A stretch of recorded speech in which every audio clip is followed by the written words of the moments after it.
So I'm the CEO of Biosergen. My name is Tina Olesen, and we're going to start with a little bit of the background. So in 2024, new numbers came out on urgent life-threatening fungal diseases. So approximately 6.5 million people are affected by urgent life-threatening fungal disease each year. There are three things we need to keep in mind.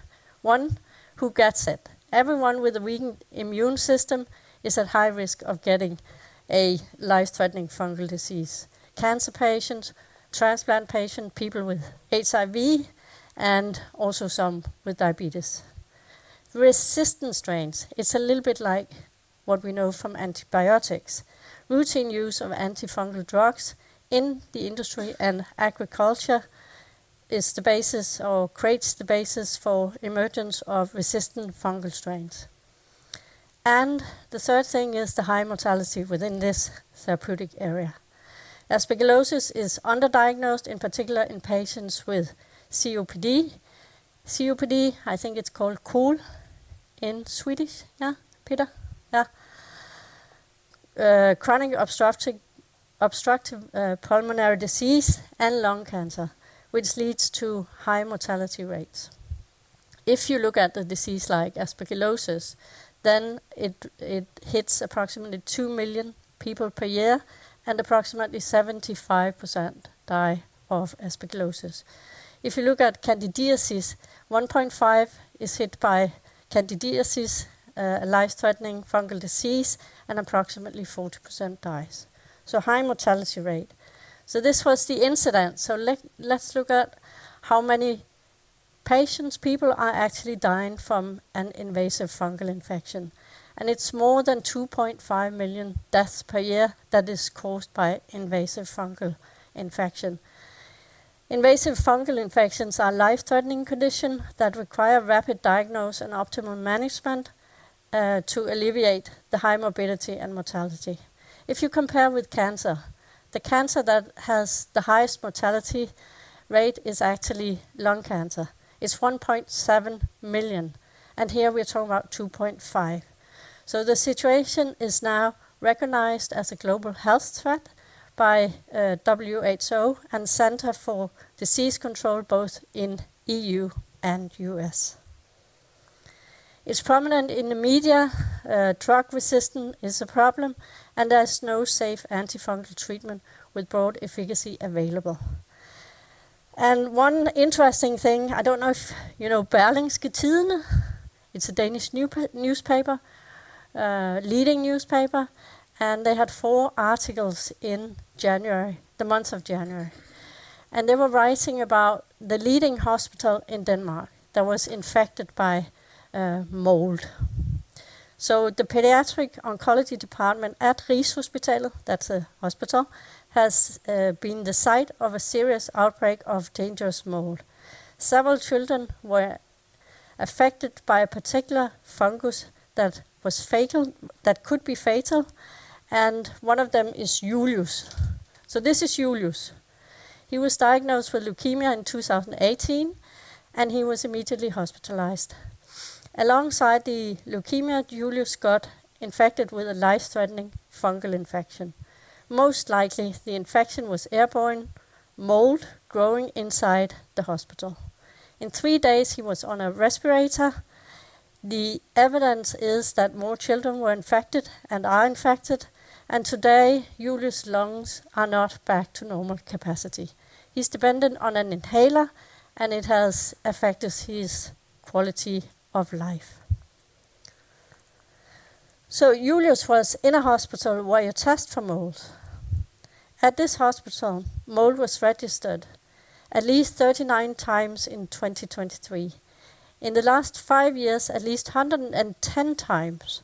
There were 26 mold species identified in the ward rooms, but also in the operating rooms. And some of these are deadly.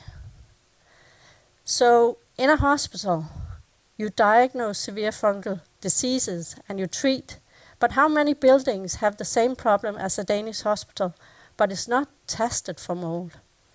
How many patients with a chronic disease as KOL, COPD, or diabetes live in homes where the level of mold surpasses what is considered a healthy environment. Data has shown that the problem is not limited to cancer transplant patients. Severe fungal diseases also appear in what we all know, diabetes and cool patients. So, what are we offering? So we are doing a compound, a molecule called BST-005. It's a novel polyene macrolide for treatment of severe invasive fungus disease. It is a known mechanism of action, but it is genetically modified, so it is more targeted than the current polyene macrolides. And that means fewer side effects. So it attacks the fungus, it stays with the fungus, it kills the fungus, and there's not so much effect on other organs in the body. So it's safe, there's no kidney toxicity, no clinically relevant impact on liver and other blood parameters, and it's free of cardiovascular and central nervous system and respiratory adverse events. So the mechanism of action is known, and it's fungicidal, and it's killing the bug. It's killing the fungus. This is very important to remember, because when it's fungicidal, when it kills the fungus, many other drugs in the antifungal market do not kill, they only inhibit the growth. So here is a comparison between BST-005 and what is on the market today. On the left side, you see the polyene macrolides, you see BST-005, you see it's very broad spectrum. It hits Candida, it hits Aspergillus, it hits Fusarium, it hits Mucor, it hits Cryptococcus. So it's a broad spectrum antifungal that kills the fungus. Amphotericin B is our, or Ambisome, is our competitor. This is also broad spectrum. The issue is that the side effects with this compound is severe. There's especially a lot of kidney toxicity with the compound, which is limiting the use of the compound. Then you see the azole. They inhibit the growth. They are not broad spectrum. There's a risk of formation or resistance formation, and at the bottom you see the echinocandins, which also is not broad spectrum, and there's also a risk of resistance formation. This here is extremely busy, but I'm going to see if I can take you through it. So this is candidiasis in immunocompromised mice. If you look at the two top lines, that's polyene macrolides. It's the most effective treatment you have for a fungal infection. And then in the middle, you have standard of care. They're not as effective, but they probably have fewer side effects. But if you are mice, I'm sure you would prefer to get a polyene macrolide. So let's talk about the side effects. Let's talk about the nephrotoxicity. So NAG is a biomarker for kidney damage. And the higher release of NAG, the more damage to the kidneys. If you look at the solid blue lines, that's Amphotericin B or Ambisome. Lot of release of NAG. So it's not a good case for the kidneys.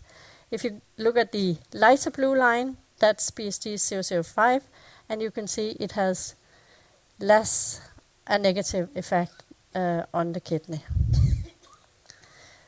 So this were all animals. Let's talk about the humans. So we did a phase 1 clinical trial in healthy subjects. It's a classical design with single dose, multiple dose, and there were no serious adverse event. The adverse event we saw were mild to moderate in severity, and there were no clinically relevant changes post-baseline in any of the laboratory parameters. That means no sign in the kidney, the liver, potassium, and no clinically relevant ECG changes. So we believe that BST is safe, and we are now going into patients. So this is what's going to happen the next couple of years. We are starting the first inpatient safety and efficacy study with 15 patients, and then that's 2024 goal, and 2025 we're going to spend time on producing more clinical trial material And then 2026, we go into the next round of clinical trials. So if we stay a little bit with the 15 patients, what are these type of patients? So this is 15 patients with proven invasive fungal infections, but it's what we call a rescue therapy. They have no other treatment option. So it is patients that have already been treated with Amphotericin B or Ambisone, but have side effects. And therefore you need to change treatment. So we offer BSG-005. It is patients that are resistant to first-line therapy. It could be an azole. It is patients that all have a manifest mild to moderate renal impairment. That's often diabetes patients. So we submitted the trial application in December 2023, and we will get, it's an open label trial, so we will get results on an ongoing basis. But all in all, we plan to have top-line data in 2024.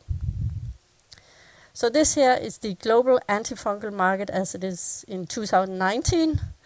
It's approximately $16 billion. The polyene macrolide is 10% of the market, and Biosergen aims to, and that's $1.6 billion.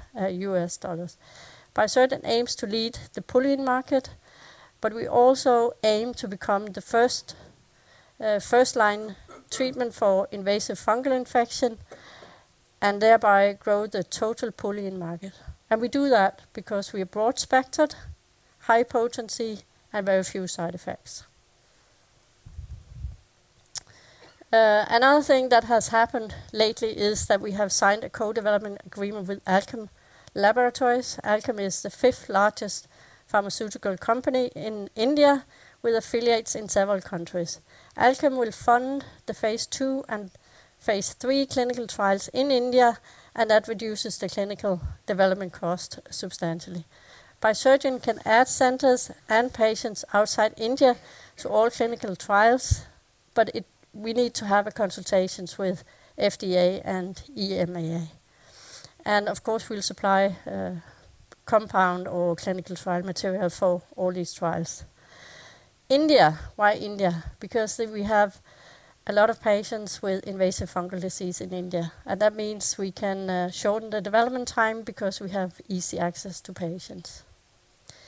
I think with me today, I think I'll skip this, but with me today I have Nils, and that's because we are out in a capital raise, and he's going to talk about that.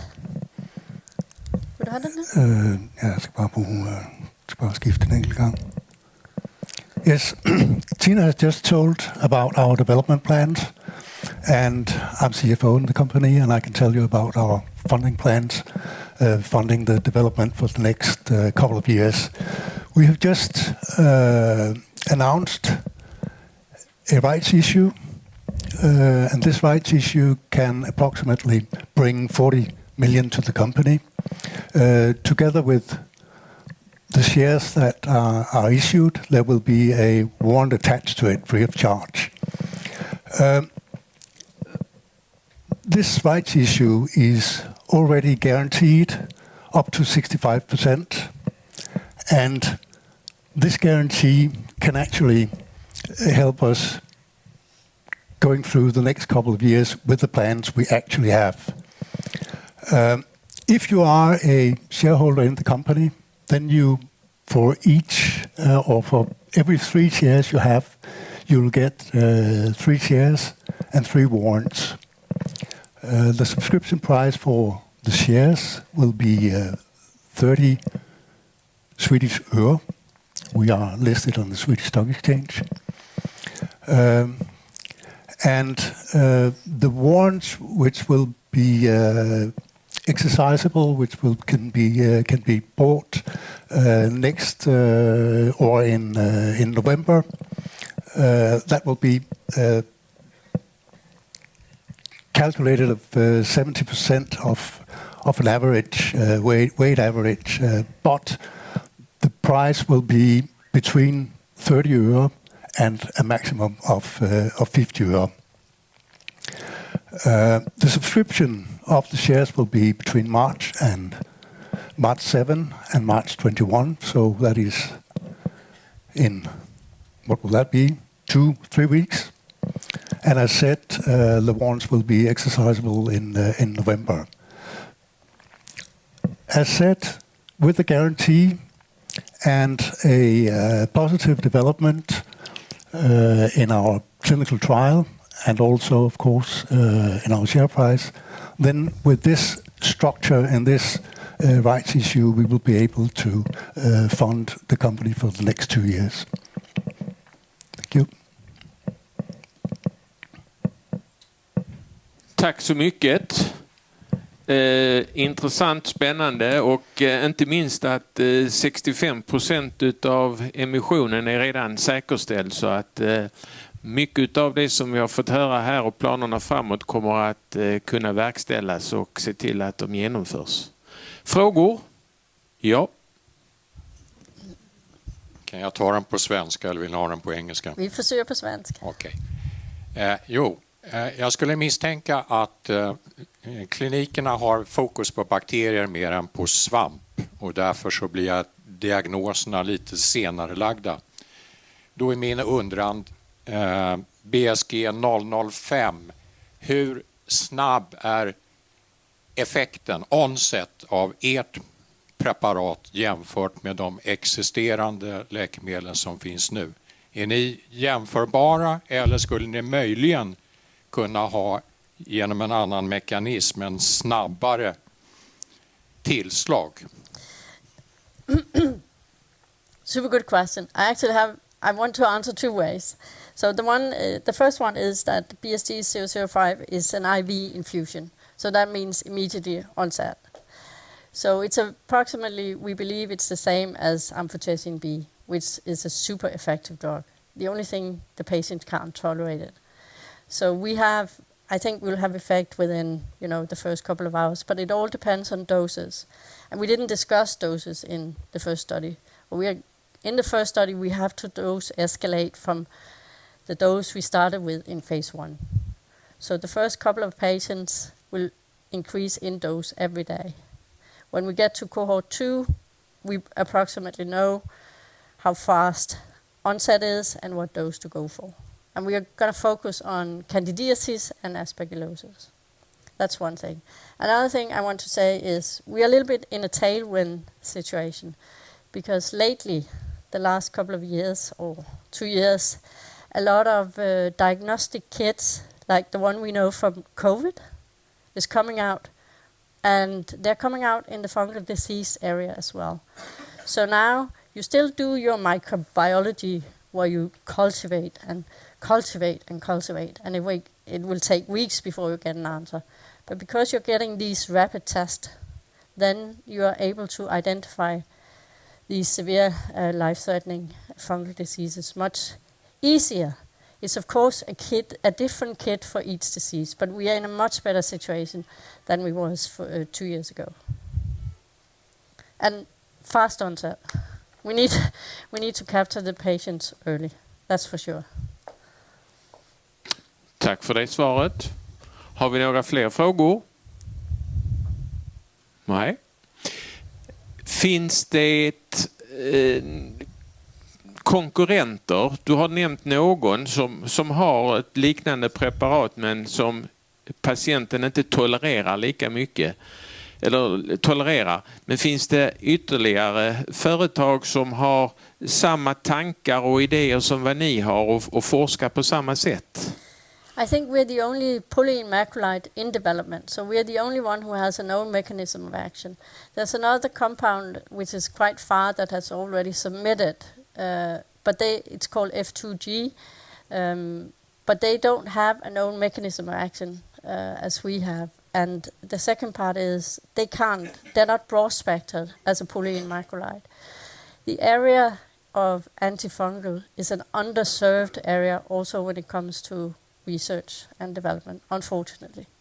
But I think the numbers that came out in 2024, that so many people are hit by an invasive fungal disease, it will move the needle towards more funding, more research, more financing of the antifungals. Okej, tack så mycket.